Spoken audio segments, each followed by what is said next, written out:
generosity has become just this amazing gift that starts with all that God has done for me. And I think that has become more real, just his love and his faithfulness, that he would give up everything to come to earth to die for me. And so it's out of that, and just seeing that Christ did that because of the joy set before him has made me want to enter into that same joy, because I know following him leads to that.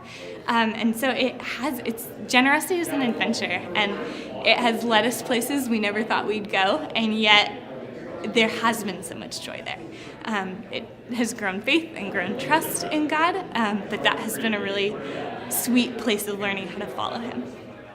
Well, I think the real reason to be worried about generosity at our age is because in life you have a trajectory, and an inch here is a mile 50 years from now. And so every little tinge that we make in our life, every little adjustment that we're making is having huge, huge, huge ramifications. If someone who's 50 goes out and decides to start moving down a path in their life, they effectively have 25 years if they live the average life expectancy, 28 in this country if they're affluent. If I go out and do something, I have 56 years left. So there's really a lot of time left there. I think it's really great to get into a spot in life where you choose to be generous now before you have, the means or the finances, or the big finances, I should say, to give away. Because as you get it, I think it's easy to get attached to it.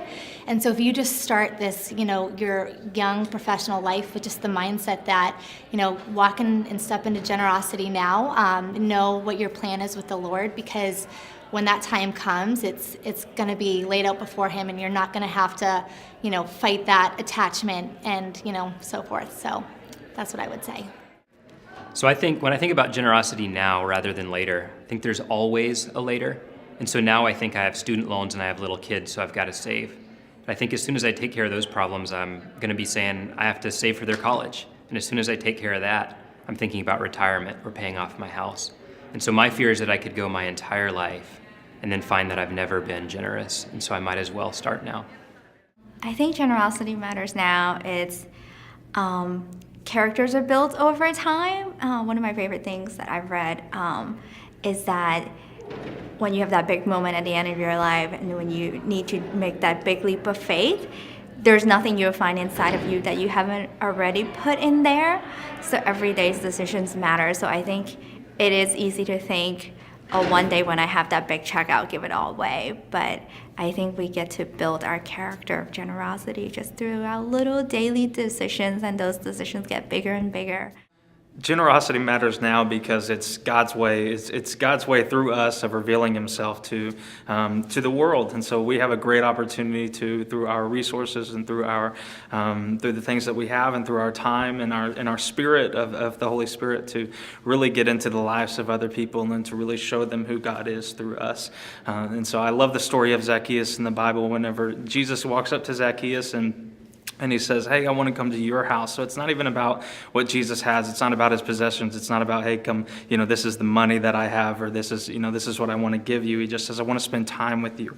I want to hang out with you. I want to be in community with you. And so he goes over to Zacchaeus' house and he just spends time with him and he just hangs out with him.